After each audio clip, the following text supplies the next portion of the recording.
한 사람에게 매달 15만 원입니다. 연으로 보면 180만 원입니다. 겉으로 보면 크지 않아 보일 수 있습니다. 그런데 이 돈이 지금 농촌에서는 전혀 다른 의미로 읽히고 있습니다. 왜냐하면 지금 농촌의 문제는 단순히 소득이 적다는 차원을 넘어서 마을이 유지되느냐, 무너지느냐의 문제로 바뀌고 있기 때문입니다. 농림축산식품부는 이미 2026년부터 2027년까지 10개 군을 대상으로 농어촌 기본소득 시범사업을 운영하고 있고 올해 3월에는 추경안에 대상 군 5개를 추가하기 위한 예산 706억 원도 반영했습니다. 5월 15만 원은 복지 뉴스처럼 보일 수 있지만 실제로는 농촌 소멸 대응 정책이자 지역경제 실험인 셈입니다. 여기서 중요한 건 이 정책을 그냥 돈을 더 준다로 보면 핵심을 놓친다는 겁니다. 지금 우리 농촌은 사람이 줄고 있습니다.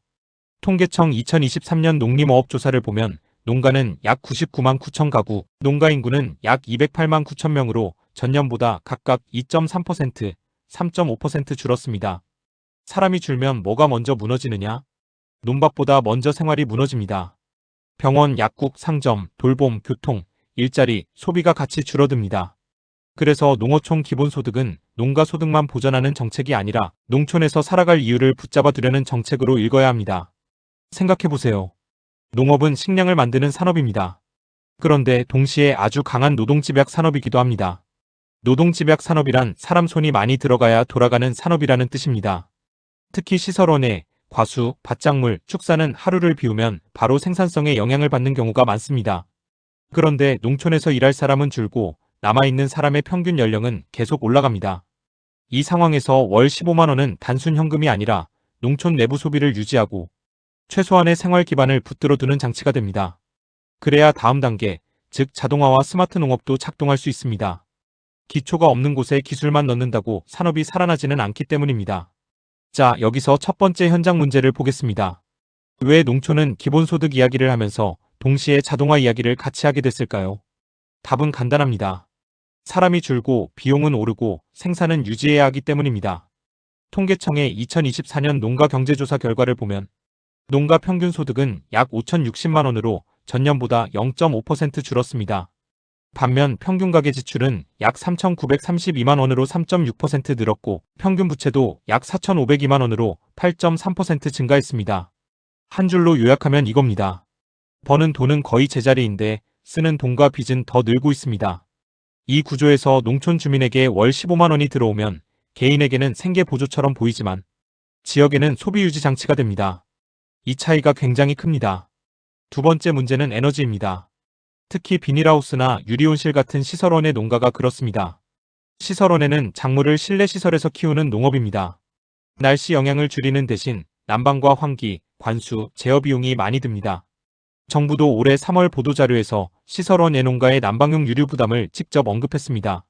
실제로 면세유 가격은 2026년 2월 평균 대비 3월 말 기준 등유가 16.4% 올랐습니다. 난방비가 조금만 흔들려도 토마토, 파프리카, 오이처럼 시설 작물 수익성은 바로 흔들립니다. 이럴 때 스마트팜이 자주 거론됩니다. 스마트팜이란 센서와 데이터, 자동 제어를 활용해 온도와 습도, 물과 영양분을 더 정밀하게 관리하는 방식입니다. 결국 에너지와 노동을 덜 쓰고 같은 면적에서 더 안정적으로 생산하려는 기술입니다. 세 번째 문제는 지역 안에서 돈이 머무르지 않는다는 점입니다. 이게 정말 중요합니다. 농촌이 약해지는 건 소득 총액이 적어서만이 아닙니다. 돈이 지역 밖으로 너무 빨리 빠져나가기 때문입니다. 농식품부가 이번 시범사업에서 기본소득을 지역사랑 상품권으로 주는 이유도 여기에 있습니다. 지역 내 재지출 성향이 높은 소상공인과 공익적 사업장에서 쓰도록 설계해 소비가 읍내 한두 곳에만 몰리지 않고 생활권 안에서 순환되게 하겠다는 겁니다. 즉 주민 한 사람의 월 15만 원이 동네 가게 매출이 되고 그 가게의 인건비가 되고 다시 지역 서비스 수요가 되는 구조를 만들려는 겁니다. 기본소득을 소비 선순환 장치로 설계했다는 점이 핵심입니다. 네 번째 문제는 기술을 들여와도 운영할 사람이 부족하다는 겁니다. 여러분도 아마 이런 장면 떠오르실 겁니다. 60대 후반, 70대 농업인이 새벽 5시에 하우스로 갑니다. 보일러를 보고 환기창을 열고 관수 상태를 확인합니다. 한낮에는 수확하고 오후에는 선별하고 저녁에는 자재 주문과 출하 준비를 합니다. 그런데 그 옆에서 아들이나 딸이 같이 농사짓지 않으면 어떨까요? 기술이 있어도 배울 시간과 여유가 없습니다. 반대로 청년 창업농은 어떨까요? 스마트팜 도입 의지는 있어도 초기 시설비와 운영 데이터, 유지보수, 대출 부담이 큽니다. 또 중소농가는 농기계 자동 조향, 환경 센서, 양액기, 제어 시스템이 좋다는 건 알지만 고장나면 누가 오지? 라는 걱정이 먼저 듭니다. 이게 바로 기술 도입 이전의 현실입니다. 기술은 필요하지만 기술만으로는 해결되지 않는다는 겁니다. 그래서 이제 현장을 하나 단계별로 추적해 보겠습니다. 시설하우스 토마토 농가 하루를 상상해보죠. 아주 평범한 하루입니다. 그런데 이 하루가 왜 점점 버거워지는지 보겠습니다. 먼저 작업 준비가 있습니다. 새벽에 하우스 안 온도와 습도를 봐야 합니다. 환기창을 열지, 난방을 더 돌릴지 판단해야 합니다. 이때 센서가 없으면 농장주는 직접 몸으로 판단합니다. 센서가 있으면 수치로 볼 수 있습니다. 이게 데이터 농업의 출발입니다. 데이터 농업이란 감으로 하던 농사를 숫자로 관리하는 방식입니다. 온도 몇 도, 습도 몇 %, 이산화탄소 얼마, 급액이씨 몇인지 보는 겁니다. 그 다음 인력 투입입니다. 순치기, 유인, 병해 확인, 수확, 선별, 포장까지 사람 손이 계속 필요합니다. 농업은 자동화가 쉬울 것 같지만 실제로는 아닙니다. 자동화란 반복 작업을 기계나 시스템이 대신하는 것입니다. 그런데 작물은 공장 부품이 아닙니다. 크기와 모양이 다르고 숫기도 다르고 병든 정도도 다릅니다. 그래서 같은 수확이라도 아직 사람 손 비중이 높습니다. 다음은 장비 비용입니다. 양액기, 관수 설비, 환경 제어기, 난방기, 보온 커튼, 순환팬, 작업차 같은 장비가 들어갑니다. 여기서 감가상각이 발생합니다. 감가상각이란 기계를 한 번에 비용 처리하는 게 아니라 여러 해에 걸쳐 나눠서 비용으로 보는 개념입니다. 즉 올해 당장 현금이 안 나가더라도 이미 투자한 시설은 매년 비용으로 먹히고 있다는 뜻입니다. 그 다음은 유지관리비입니다. 센서 교체, 제어기 점검, 비닐 보수, 난방기 수리, 양액기 세척, 배관 문제까지 계속 생깁니다. 농업 장비는 한 번 사면 끝이 아닙니다. 유지보수란 장비를 계속 쓸 수 있게 고치고 관리하는 비용입니다. 이 비용이 누적되면 중소농가에선 꽤 크게 느껴집니다. 그 다음은 에너지 비용입니다. 겨울철엔 난방유나 전기료 부담이 바로 수익을 압박합니다. 정부가 올해 면세유 상승분을 보조 대상으로 잡았다는 건 그만큼 현장 부담이 크다는 뜻입니다. 특히 시설원에는 난방비 비중이 높은 산업입니다. 온도 1도, 2도 차이가 수확량과 품질에 영향을 줍니다. 다음은 데이터와 제어 비용입니다. 이건 눈에 잘 안 띄지만 점점 중요해지고 있습니다. 통신비, 소프트웨어 사용료, 원격 관리 서비스, 기록 관리, 분석 툴이 붙습니다. 처음엔 이게 꼭 필요해? 싶지만 결국 생산 안정성과 노동 절감 때문에 다시 찾게 됩니다. 왜냐하면 사람 손이 모자라기 때문입니다. 마지막으로 남는 효율을 봐야 합니다. 노동은 줄었는지, 수확량은 안정됐는지, 상품률은 좋아졌는지, 에너지비는 줄었는지 봐야 합니다. 상품률이란 팔 수 있는 등급의 농산물 비율입니다. 같은 100개를 수확해도 80개를 제대로 팔 수 있느냐, 60개만 팔 수 있느냐가 수익을 가릅니다. 이 모든 걸 합쳐보면 결론이 나옵니다. 결국 이 작업은 사람 손만으로 감당하기 점점 어려워지고 있습니다. 그래서 농업기술이 선택이 아니라 필요한 조건이 되고 있습니다. 그런데 여기서 많은 분들이 이렇게 말합니다.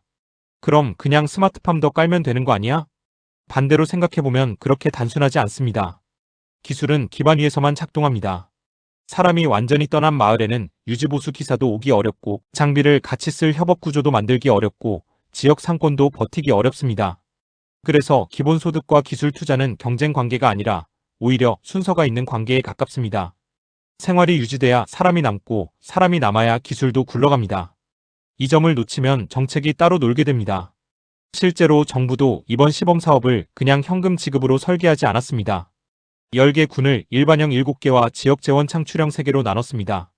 일반형은 기본소득이 지역 활력에 어떤 영향을 주는지 보려는 모델이고 지역재원 창출형은 지역 자산에서 나온 수익을 주민에게 환원하는 모델입니다. 예를 들어 정선은 강원랜드 배당금, 신안과 영양도 지역 자산을 활용하는 구조를 실험합니다. 즉 앞으로의 핵심 질문은 얼마를 줄 것인가만이 아니라 어떤 지역 구조와 연결할 것인가가 됩니다. 농업도 똑같습니다. 기계 한 대보다 중요한 건 그 기계가 돌아갈 지역 산업 구조입니다. 이 지점에서 해외 사례를 보겠습니다. 네덜란드는 고밀도 시설 원해와 데이터 기반 재배가 매우 발달한 나라로 자주 언급됩니다. 최근 바이닝언 대학 연구와 관련 자료를 보면 네덜란드 온실원에도 노동력 부족과 기후 중립 전환이라는 이중 압박을 받고 있고 그래서 자율 온실, 자동 수집, 데이터 기반 재배 최적화에 더 집중하고 있습니다. 우리가 여기서 봐야 할 건 외국은 다 편하다가 아닙니다. 선진 농업국도 결국 같은 문제, 즉 사람 부족과 비용 상승 때문에 자동화와 데이터를 더 밀어붙이고 있다는 점입니다. 일본도 비슷합니다.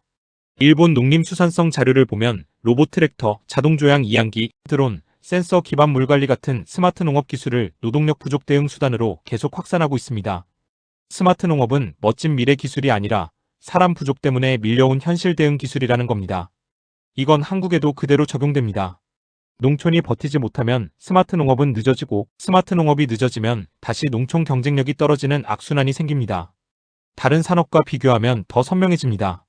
제조업은 자동화가 빠르게 진행됐습니다. 왜냐하면 공간이 표준화돼 있고 공정이 반복적이기 때문입니다. 물류도 마찬가지입니다.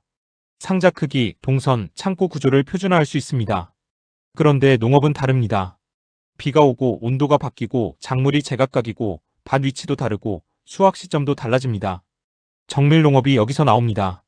정밀농업이란 넓은 밭을 똑같이 관리하는 게 아니라 위치와 상태에 따라 다르게 관리하는 방식입니다. 쉽게 말해 여긴 물 더 주고 저긴 비료 줄이고 이 구간은 병의 위험이 높다를 구분하는 농업입니다. 농업 자동화가 제조업보다 느린 이유는 현장이 훨씬 더 복잡하기 때문입니다. 그래서 더 많은 데이터, 더 좋은 장비, 더 촘촘한 지역 기반이 필요합니다. 그리고 여러분, 우리가 흔히 놓치는 부분이 하나 있습니다.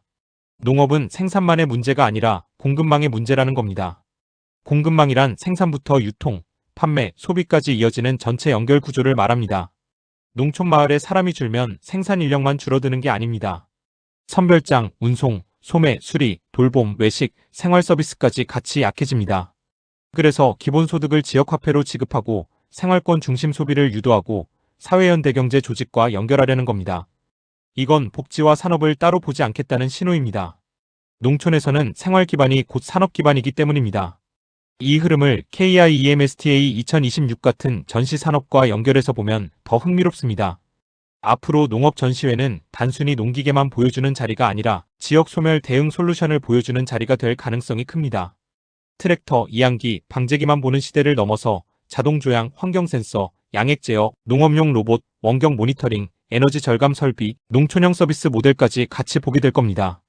전시 산업은 기술을 파는 공간이면서 동시에 현장 문제를 번역하는 공간입니다. 바이어는 장비만 보러 오는 게 아닙니다. 이 장비가 우리 지역의 인력난을 얼마나 줄일 수 있나를 보러 옵니다. 앞으로 전시회가 더 중요해지는 이유도 여기에 있습니다. 기술, 정책, 지역 경제가 한자리에서 연결되기 때문입니다. 그렇다면 앞으로 전망은 어떨까요? 저는 세 가지가 동시에 갈 거라고 봅니다.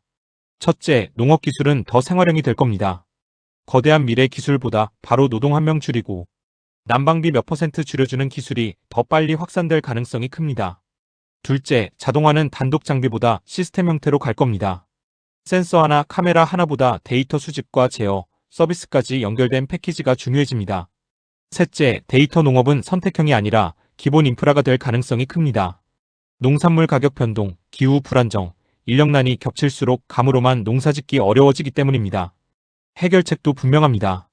첫 번째는 생활 기반과 산업 기반을 같이 설계하는 겁니다. 기본소득, 지역화폐, 돌봄, 교통, 소상공인, 농업기술 보급을 따로 하지 말고 한 묶음으로 봐야 합니다. 두 번째는 중소농가가 들어갈 수 있는 저비용 자동화 모델을 늘려야 합니다. 대형 스마트팜만 늘리면 현장 체감은 제한적입니다. 센서, 자동관수, 자동조향, 에너지 관리처럼 단계적으로 도입할 수 있는 모델이 더 많아져야 합니다. 세 번째는 지역 단위 유지보수와 교육체계를 만들어야 합니다. 장비를 파는 것보다 고장났을 때 바로 대응하고 데이터를 읽어줄 사람이 지역에 있어야 합니다. 그래야 기술이 진짜 인프라가 됩니다. 결국 월 15만원 농어촌 기본소득 확대라는 뉴스는 돈 이야기로 끝나지 않습니다. 이건 농촌을 유지할 최소 조건이 무엇인가를 묻는 뉴스입니다. 그리고 그 질문은 바로 농업기술로 이어집니다.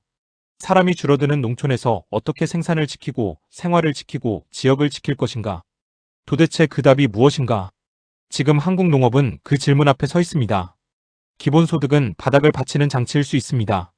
기술은 그 위에서 버티게 해주는 도구일 수 있습니다. 둘 중 하나가 아니라 둘 다 필요하다는 쪽으로 흐름이 가고 있습니다. 여러분은 어떻게 보셨나요?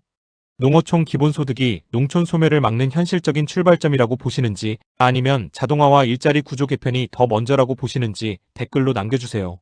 다음 영상에서는 왜 농업 자동화가 제조업보다 훨씬 더 어렵고 그래서 농업 로봇 시장이 생각보다 천천히 커지는지 이어서 풀어보겠습니다. 이번 내용이 도움이 되셨다면 구독과 좋아요로 함께 해주세요. 농업을 산업의 언어로 또 현장의 언어로 쉽게 풀어드리겠습니다.